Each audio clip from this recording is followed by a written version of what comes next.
Karan Sakya. You are most welcome on our channel Chemical Guru. So dear students, ये class 12th का chapter number 9 coordination and compound का मैंने test लिया था और इस टेस्ट को मैं यहाँ पर डिस्कस कर देता हूँ आपके सामने। ये आपका बोर्ड का जो पेपर इस समय आ रहे हैं वो आपका उसका फॉर्मेट था। तो क्वेश्चन मैंने फर्स्ट लिया है अभी तक, इसको मैं इसके जो आपको इसका PDF भी मैं इसमें अपलोड कर दूंगा सॉल्यूशन का, और इसके अलावा ये हमारा नंबर भी इसमें गिवन है ऑलरेडी, उस पर भी आप मुझसे कांटेक्ट कर सकते हैं अगर कोई प्रॉब्लम हो रही हो डाउनलोड वगैरह करना है तो। ठीक है, ये है 8630719937। और अभी तक इस चैनल पर अगर पहली बार जुड़े हैं तो चैनल को सब्सक्राइब कर दें और अपने फ्रेंड्स में शेयर कर दें। चलिए स्टार्ट करते हैं। क्वेश्चन नंबर फर्स्ट है कि calculate the overall complex dissociation constant. आपको ओवरऑल कॉम्प्लेक्स डिसोसिएशन कांस्टेंट निकालना है किसका, CuNH3 का होल को और 2 पॉजिटिव आयन का, और गिवन दैट है बीटा 4। यहाँ पर बीटा 4 क्या है? बीटा 4 का मतलब है ओवरऑल स्टेबिलिटी कांस्टेंट। तो ये बात आपको ध्यान रखनी, बीटा 4 का मतलब क्या है? Overall stability constant. Overall stability constant, ये आपको कंडीशन गिवन है। ओवरऑल स्टेबिलिटी कांस्टेंट यानी बीटा 4 आपको क्वेश्चन में गिवन है। फिर करना क्या है आपको? निकालना आपको ओवरऑल डिसोसिएशन कांस्टेंट। यहाँ पर जो है ओवरऑल स्टेबिलिटी कांस्टेंट गिवन है, निकालना क्या है? Overall dissociation constant. Overall dissociation constant को हम लोग के से रिप्रेजेंट करते हैं, तो एक फॉर्मूला होता है K = 1/बीटा। मेन आपका ये फॉर्मूला है, इसको आप याद रखेंगे आंसर आएगा। तो आपको K निकालना है। K यहाँ पर क्या है? ओवरऑल डिसोसिएशन कांस्टेंट, ये ध्यान रखना। K क्या है? Overall dissociation constant. आप कॉपी लेकर के बैठें और ये चीज़ें नोट करते रहें तो ज़्यादा अच्छा रहेगा, लॉन्ग टर्म आपको याद रहेगा। और ये आप यहाँ से सॉल्व कर देंगे, वैल्यू रख देंगे 1/, और ये हमारी वैल्यू दे रखी है 2.1 इंटू 10⁻13, राइट। अब हम जब इसे सॉल्व करेंगे, यहाँ से डिवाइड करेंगे 2.1 से, तो हमारा ये आ जाएगा 0.47। इसको डिवाइड करेंगे तो 0.47 इंटू 10⁻, ये 13 ऊपर जाएगा तो माइनस का 13 हो जाएगा, और इसको सही ढंग से लिखेंगे तो 4.7 इंटू 10⁻⁻14। तो ये इसका आंसर हो जाएगा 4.7 इंटू 10⁻⁻14। ठीक है, ये 10⁻⁻14 लिखा हुआ है। तो ये क्वेश्चन नंबर आपका हो गया 1। क्वेश्चन नंबर 2 की बात करते हैं। Name the 2 main factors that favours a metal ion forming complex. मतलब ये है कि 2 फैक्टर बताने हैं जो मेटल आयन फॉर्मिंग कॉम्प्लेक्स, यानी कि जो आपके कॉम्प्लेक्स मेटल आयन के, मतलब मेटल आयन के बारे में बताना है। 2 ऐसी प्रॉपर्टी बताओ मेटल आयन की कि जिससे वो ज़्यादा से ज़्यादा कॉम्प्लेक्स को फॉर्म करे, ज़्यादा से ज़्यादा कॉम्प्लेक्स को बनाए। ठीक है, तो इसके 2 फैक्टर हैं, मैं यहाँ पर लिख देता हूँ। फर्स्ट आपका फैक्टर है स्मॉलर साइज ऑफ कैटायन। ठीक है, क्या होना चाहिए? जो कैटायन है मेटल का, स्मॉलर साइज होनी चाहिए, स्मॉलर साइज ऑफ कैटायन। ये आपका इंपॉर्टेंट फैक्टर है, मेटल का साइज छोटा होना चाहिए। एंड हायर चार्ज, ठीक है, smaller size of cation and higher charge, और चार्ज आपको क्या होना चाहिए? हायर होना चाहिए।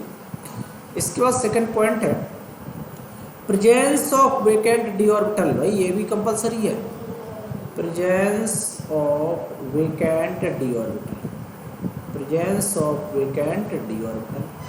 डी ऑर्बिटल आपका कैसा होना चाहिए? प्रेजेंट होना चाहिए। Presence of vacant d orbital, d orbital भी प्रेजेंट होना चाहिए। तो ये 2 इंपॉर्टेंट फैक्टर हैं।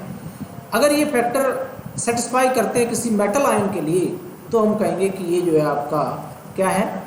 किसी भी मेटल आयन के लिए अगर ये फैक्टर सेटिस्फाई करते हैं तो वो मेटल आयन अच्छे से अच्छा कॉम्प्लेक्स बनाएंगे। इसके बाद देखो क्वेश्चन नंबर हम 3 की बात कर लेते हैं। क्वेश्चन नंबर 3 क्या है? थर्ड है when a coordination compound CuCl3.6NH3 is mixed with AgNO3, 3 moles of AgCl are formed. तो इसमें क्या करेंगे कि 3 moles of AgCl are precipitated per mole of the compound, write the formula.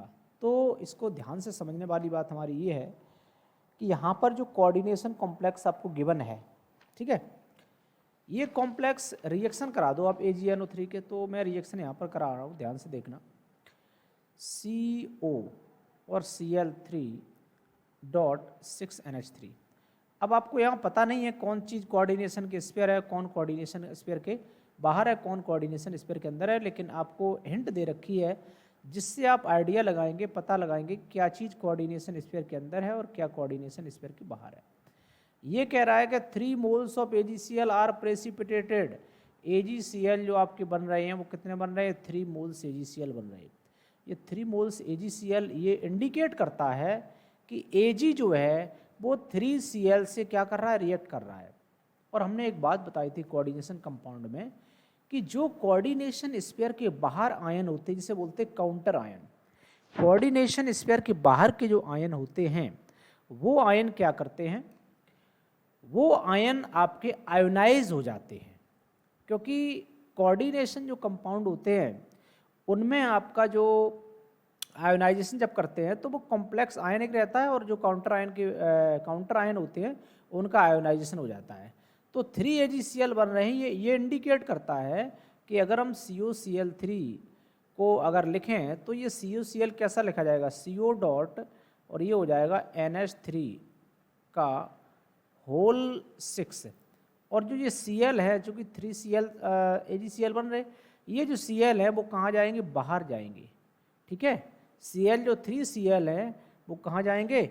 बाहर जाएंगे कोऑर्डिनेशन स्फीयर के। मतलब ये है कि Cl3 आप इस तरह से लिखेंगे। ये कंपाउंड यहाँ से निकल के आया। लेकिन क्वेश्चन में आपसे क्या पूछ रहा है? Structural formula of the complex. तो आपको स्ट्रक्चरल फार्मूला लिखना है।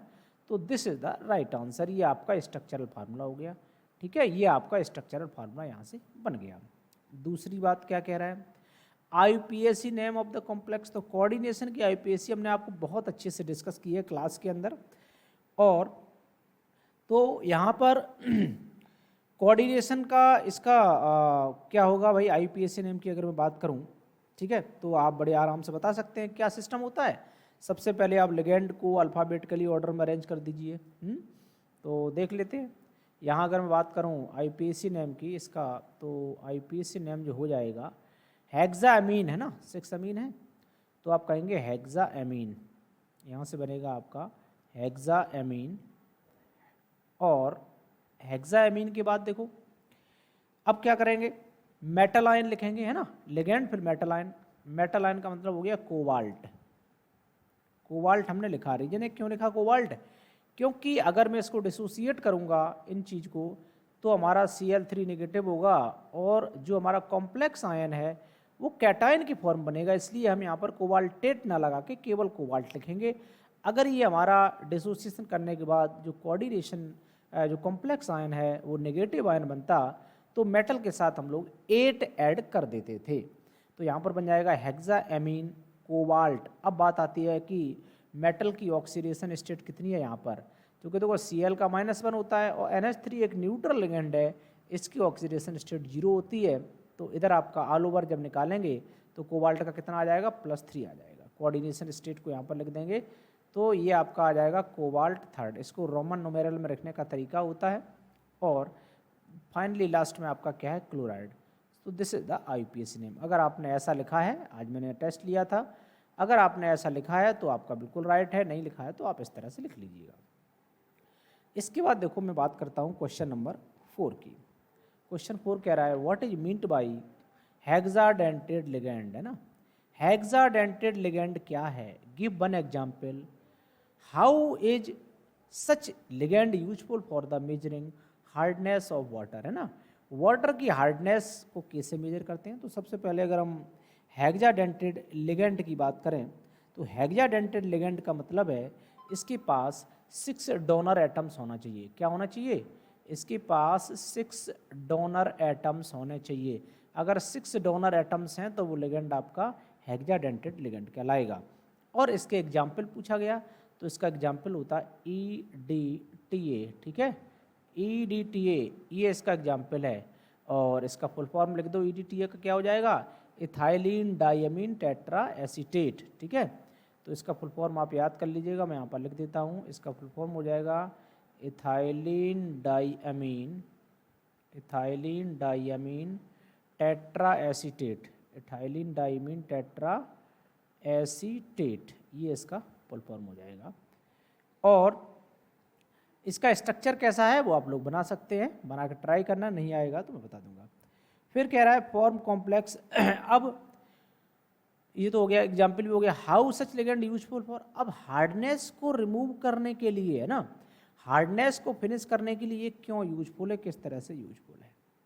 भाई हेक्साडेंटेड लिगेंड है, ये एक्चुअली करता क्या है, ये जो मेटल आयंस हैं, ये जो लिगेंड है मेटल आयंस के साथ एक कॉम्प्लेक्स बना देता है।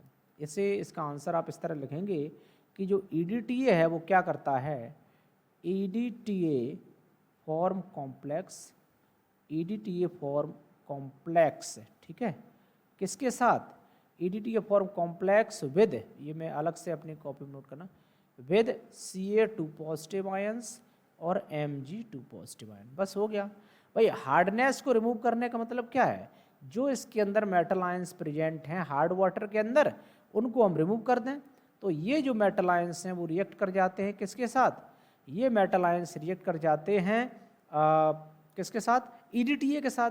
और क्या होता है, EDTA को अगर हम बाहर निकालते हैं तो ये मेटल आयन भी बाहर निकल जाते हैं और कुल मिलाकर के वाटर हमारा क्या हो जाता है, प्योर हो जाता है। तो डियर स्टूडेंट्स, ये मैंने अभी 4 क्वेश्चन डिस्कस कर दिए हैं, और इस बार जो एग्ज़ाम में टोटल क्वेश्चंस आएंगे वो आपके टोटल मिलाकर के 12 क्वेश्चंस आएंगे, राइट है। तो अभी मैं इस पार्ट में इतने ही क्वेश्चन रखूँगा, और एक इन्फॉर्मेशन और बताऊँगा आपको कि बकेवर में अपना एक ऑफलाइन कोचिंग सेंटर भी चलता है। तो अगर आप बकेवर के या आसपास के हैं, ठीक है, बकेवर एरिया के अगर आप स्टूडेंट हैं तो आप ऑफलाइन कोचिंग सेंटर अगर ज्वाइन करना चाहें तो कर सकते हैं, वैसे ऑनलाइन हमारा ऑलरेडी चलता रहता है, ठीक है। और जो नए बैचेज स्टार्ट होते हैं वो ऑलवेज हमारे 5 अप्रैल से स्टार्ट होते हैं, ठीक है, यानी जैसे भी नया सेशन, जैसे 2022 की बात करेंगे तो 5 अप्रैल से स्टार्ट होगा, या 23 में स्टार्ट होगा तो भी 5 अप्रैल से स्टार्ट होता है, नया बैच स्टार्ट हो जाते हैं। तो 9 से 12 तक का अपने यहाँ CSC बोर्ड का चलता है, 9 to 10 तक का कंप्लीट साइंस और 11-12 की कंप्लीट केमिस्ट्री। इसके अलावा अगर आप हायर लेवल की केमिस्ट्री स्पेशली तैयार करना चाहते हैं तो वो भी मैं आपको इंडिविजुअल करा देता हूँ ऑनलाइन मीडियम में।